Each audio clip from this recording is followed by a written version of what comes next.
bij het programma Gewest Friesland. Dat liet alle weken reportages zijn die in de tijd in het nationale programma van het gewest tot gewest maken binnen. En we praten er even over die onderdelen die het maken binnen met Johan van der Zee, die het zo'n 1968 ont 2003 programma maken we bij van gewest tot gewest. 2002, maar hier kan meer of minder maken niks. Nee. Boppen dat beginnen wij nou met een onderwerp, wist nou eigenlijk wel mee bezig bent. Dat is de pompen in Friesland. Hè? Ja. Hoe komt daar nou weer bij? Ja, op een heel merkwaardige manier. Een oud collega van mij, die in de tijd dat ik bij van gewest tot gewest werkte, Noord-Brabant die had nog een eigen filmbedrijf. En die maakt het voor 3 regionale omroepen in Nederland een documentaire over de veerponten in die provincie. Nou, dat moest er dus echt in Friesland, maar hij praat niet in Fries.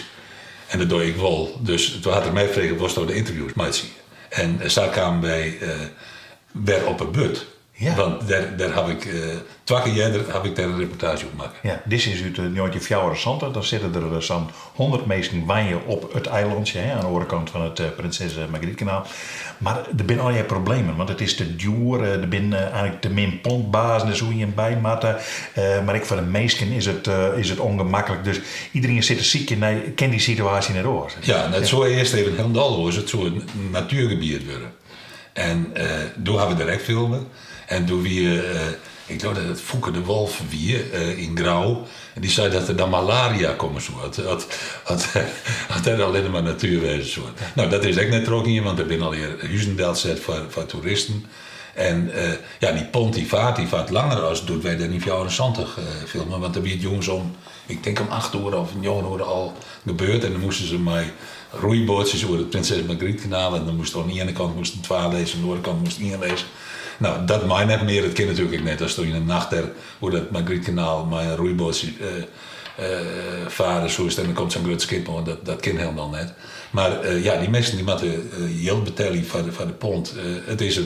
Het is nog altijd een merkwaardige situatie. Nou, daar gaan we dus nou weer filmen. Oké, maar wij show in dit programma zoek ze nee, 1974 doet een reportage maken waarover de problemen met de pont naar de but.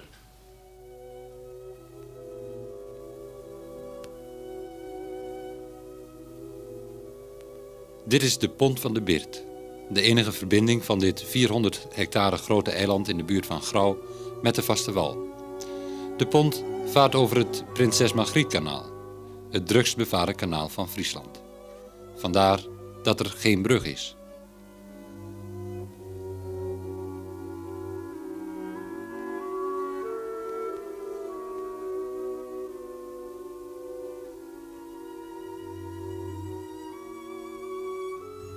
Je zit natuurlijk bij die pont, hè?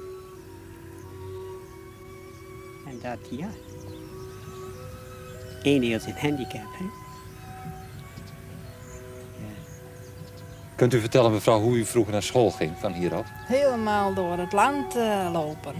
En dan thuis eerst met een bootje over de Bert. En dan door het land lopen, over de bruggetjes heen die in de herfst glad waren. En soms ook moeilijk over te komen waren, dat het land smerig was. En dan bij Grauw over, weer met een boot, met een roeiboot. Hoe lang was u onderweg? Nou, wel 3 kwartier, haast een uur soms wel, als we niet hard genoeg liepen. Bent u wel eens in het water terechtgekomen? Nou nee, dat viel wel wat mee. Maar als het slecht weer was, dan bleven we weer Grauw af. We gingen niet te schoten. Mensen 's winters met ijs. Op een bepaald moment is het Prinses Margrietkanaal gekomen. De plaats waar het nu ligt, is dat nadelig voor de Birt, voor de mensen die hier wonen? Zo het kanaal nu geprojecteerd is de verslechtering voor de Birt. Ja. Waarom? Nou, het pad, het is eigenlijk, dat is doorgesneden, hè? Ja. En waarom is het op de plaats gekomen waar het nu ligt? Nou, deels door de industrie natuurlijk, Halbersma natuurlijk, hè? Ja, en die moesten grote schepen voor de wal hebben. Hè? En zodoende moest het hier over het meer. Ja.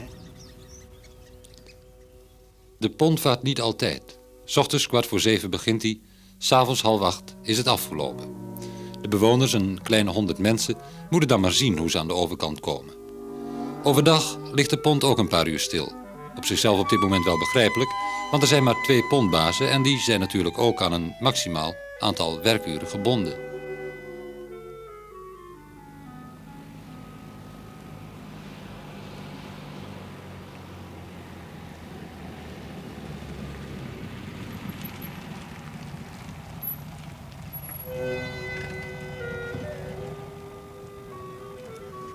Ik zit dus nu met een groot probleem, want normaal haal ik de kinderen uit school op. Die gaan 3:15 uit.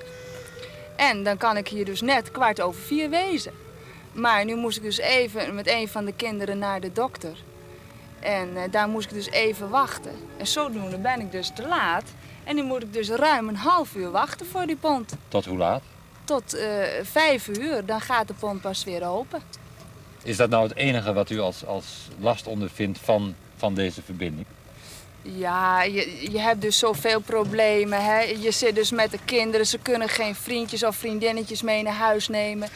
Omdat het pontgeld komt er altijd weer bij. En dat is vervelend voor die kinderen zelf. Ze kunnen dus, als ze dus wat ouder worden en ze gaan fietsend naar school, dan zit je dus thuis altijd met het probleem van, zouden ze nu wel doorfietsen? Komen ze nu wel op tijd voor 4:15? Zo niet, dan staan ze daar 3 kwartier. En wat gebeurt er dan bij dat drukke Prinses Margrietkanaal? Hè? Ja. Maar ze kunnen natuurlijk wel met een bootje over. Ja, ze kunnen met een bootje over, met een roeiboot. Maar dat vind ik persoonlijk levensgevaarlijk.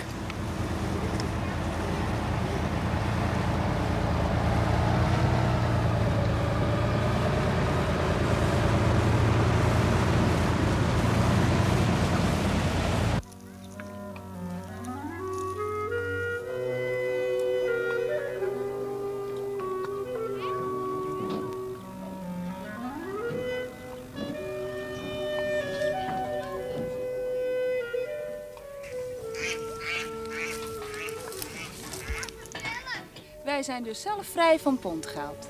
Maar de bakker en andere mensen die hier komen, dus voor ons bedrijf, een elektricien, die zetten dus allemaal op de nota erbij en dan moeten wij dus terugbetalen. En mensen die bij u op bezoek komen bijvoorbeeld? Ja, mensen die bij ons op bezoek komen, dat is echt wel een erge zaak. Want vorig jaar zijn de pontgelden met 50% verhoogd. Dat houdt in, als er een gezin komt met 3 kinderen, die is 4,80 gulden kwijt om even bij ons een kopje koffie te drinken. En als u nou eens naar de film wilt of er is 's avonds een feestje, wat gebeurt er dan? Nou, dan gaan we dus gewoon, dan moeten we dus voor 7:30 open wezen. Dat is eerst al een bezwaar eigenlijk, maar dan kom je er en dan is het feest nog niet eens aan de gang. En dan zeiden ze, nou, dan zijn die uit de bed ook weer. Ja, je kan ze eruit eigenlijk altijd uit. Dus ze zeggen altijd, nou, daar heb je die, of je moet eerder weg. Dan zeggen, oh, dan gaan hun ook weer. Een oplossing zou zijn een derde pontwachter erbij. Oplossen zijn een derde pontwachter, maar daar kan geen sprake van zijn. Die pont, dat is een verschrikkelijk dure aangelegenheid. Die gaat ons in 1974 netto minstens 66.000 gulden per jaar kosten. En dat is wat voor een kleine gemeente.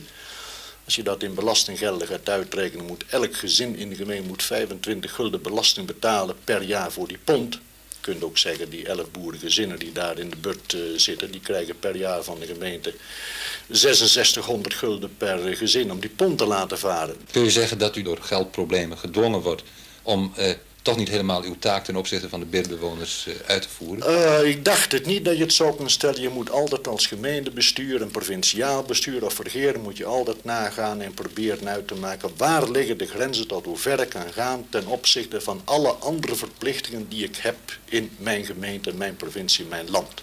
Dat moet ook de gemeente doen. Ik dacht wanneer je dit soort kolossale bedragen voor 11 boerengezinnen per jaar uitgeeft, dat je dan als gemeente royaal aan je verplichtingen hebt voldaan en dat je dientengevolge toch al de andere inwoners tekort doet omdat je voor hun minder geld beschikbaar hebt. Maar u legt voor andere bewoners natuurlijk wel wegen aan.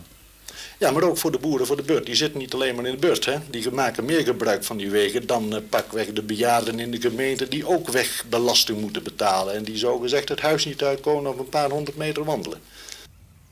Het is gewoon, ik vind het gewoon een asociaal beleid wat hier gevoerd wordt. De mensen durven hier niet meer te investeren. En je moet investeren, want als je stilstaat in een landbouw op dit moment, dat is gewoon dodelijk. U bent hier 7 jaar geleden gekomen. Zag u het toen wel zitten? Kijk, toen vaarde die pont 105 uren per week. Die vaart nu nog 76 uren per week. En ja, toen voldeed die pont wel aan de eisen van de tijd.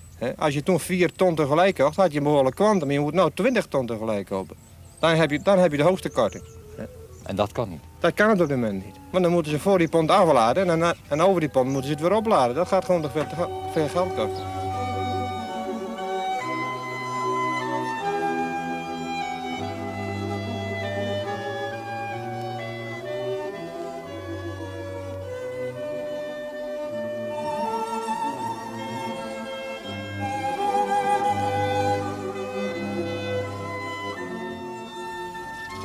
Je werkt van 's morgens vroeg tot 's avonds laat en dat kan veel makkelijker.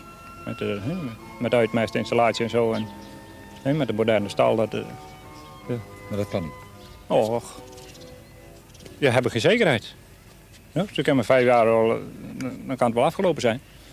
Nou, dan zit je hier met die dure investering en dan die ergens anders moet zien, dan moet je dat geld ook weer gebruiken. Dan. Wat moet hier gebeuren, volgens u? Nou, hier moet een goede ontsluiting komen. Hè. Op welke manier? Nou, een vaste oververbinding, dat was de uitkomst.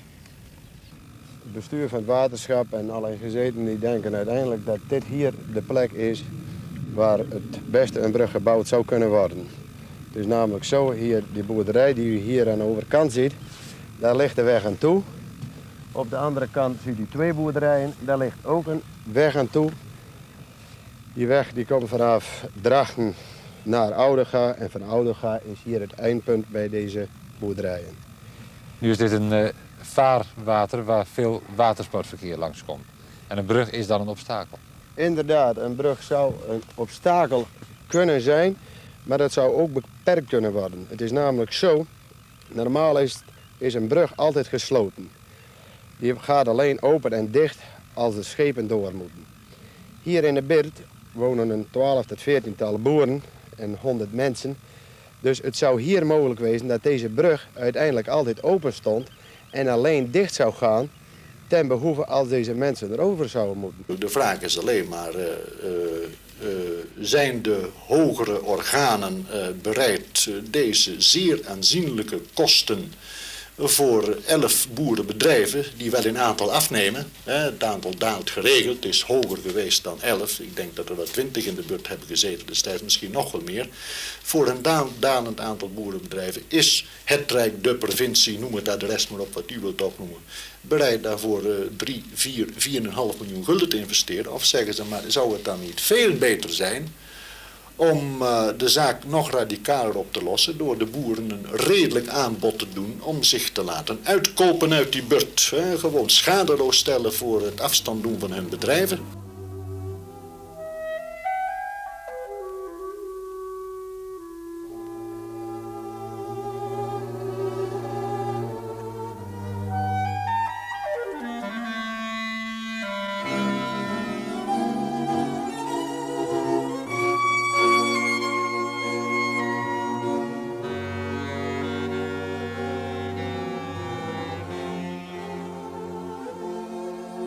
Het landschap hier, dat moet bestaan blijven.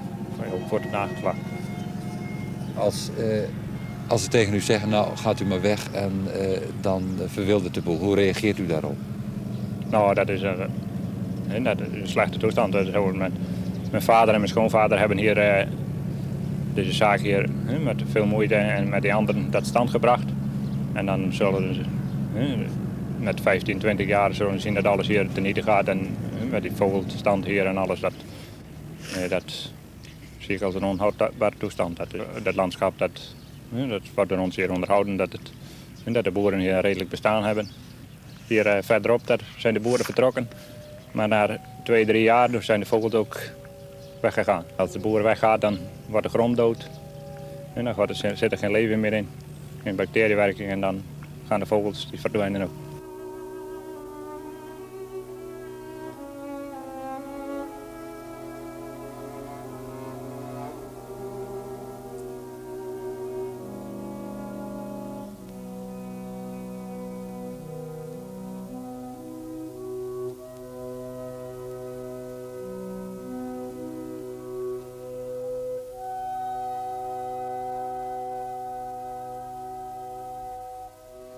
In de reportage jongen die 74 uur zetten naar de but. En merkwaardig, dat ik als een radioreportage maken bij een boer in het Hoesboer, wat, dan weet ik nog wel. Ja, daar hebben we nooit geweest trouwens. Die er nog altijd, maar die is in de stoel bleven, maar doen we er al boeren en burgemeester Vrijling, zo afstandelijk van, er zijn toch maar 11 boeren, hoe kunt u hier een uitzending over mij nog? Ja, als journalist hier die man. Ik meende dat beter weer.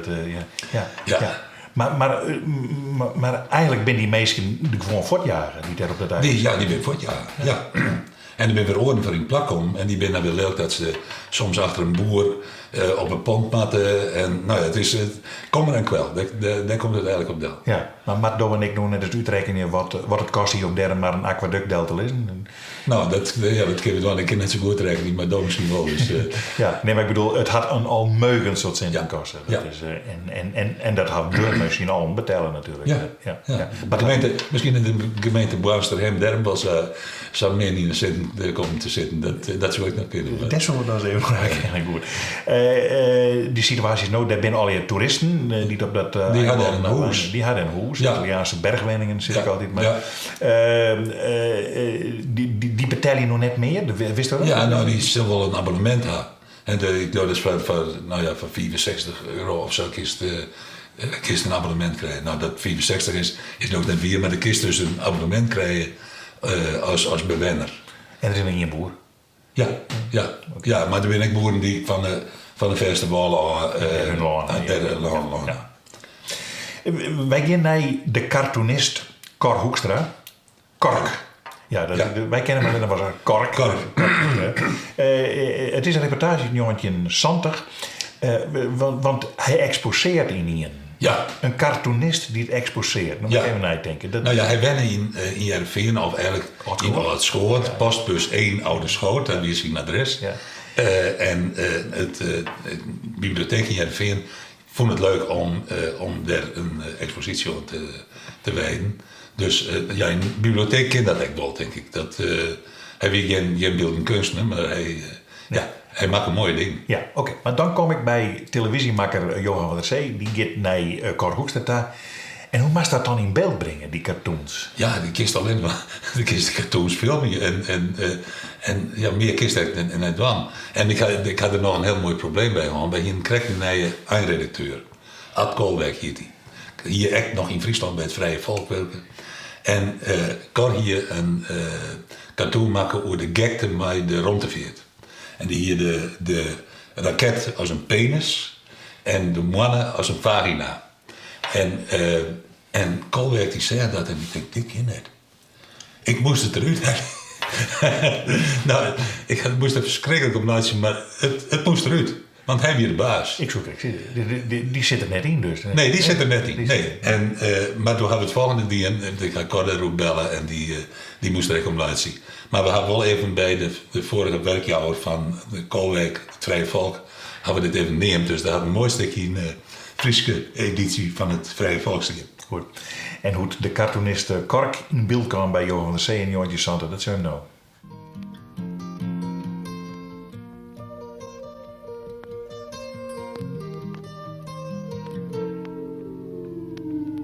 Here comes the sun, here comes the sun, I say it's alright.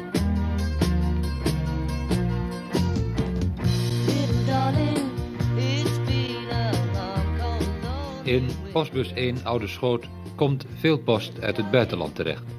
Cor Hoekstra, die nu 8 jaar fulltime cartoonist is, zou van de Nederlandse bladen nooit kunnen bestaan. Hij moet het hebben van de verkoop van cartoons aan grote buitenlandse tijdschriften. Ze komen met name terecht in Japan, Amerika en Duitsland. Kork heeft nog nooit eerder geëxposeerd. Ach, ik heb het eigenlijk tot nu toe nooit nodig gevonden, eerlijk gezegd. Ik vond het ook niet de functie van een cartoon om hem te exposeren.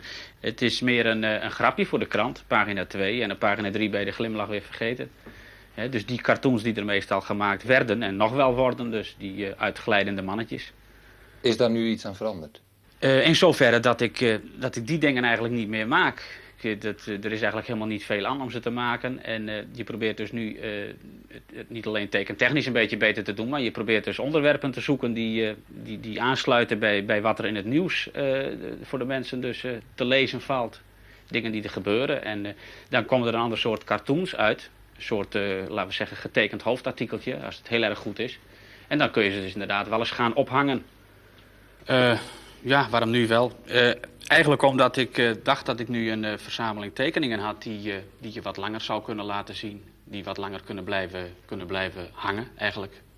En omdat het ook een verzameling tekeningen is die eigenlijk een beetje commentaar geeft op het gekke wereldje waarin we leven. Onder die noemer vallen ze eigenlijk allemaal. Dat is het verpesten van lucht en water om mee te beginnen. En het uniforme in de woningbouw.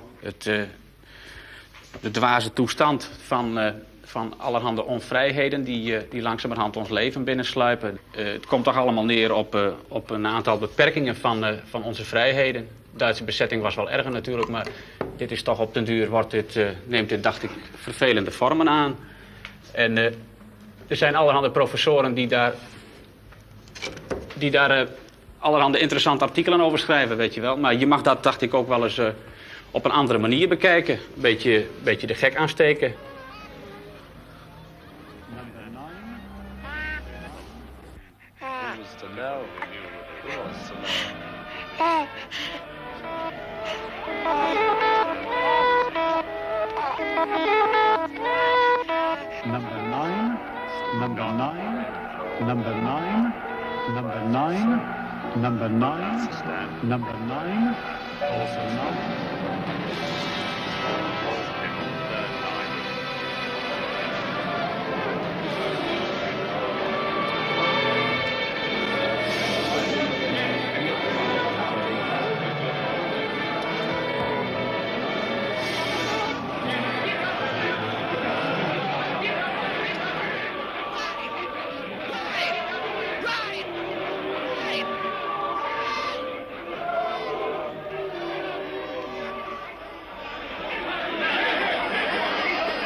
Cor Hoekstra, Kork.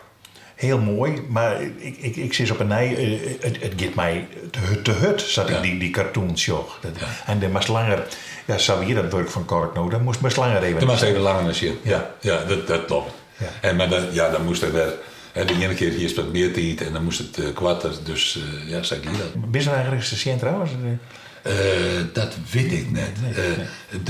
Het museum in Jereveen, Willem van Haren, had een periodien nog weer een expositie aan hem wijd. En het kind is dat er een boekje van is, maar dat weet ik net. We zullen het even nijvregen. Verder over sjoggen in het programma wat van de week wie en nijweek de diverse gewest Friesland.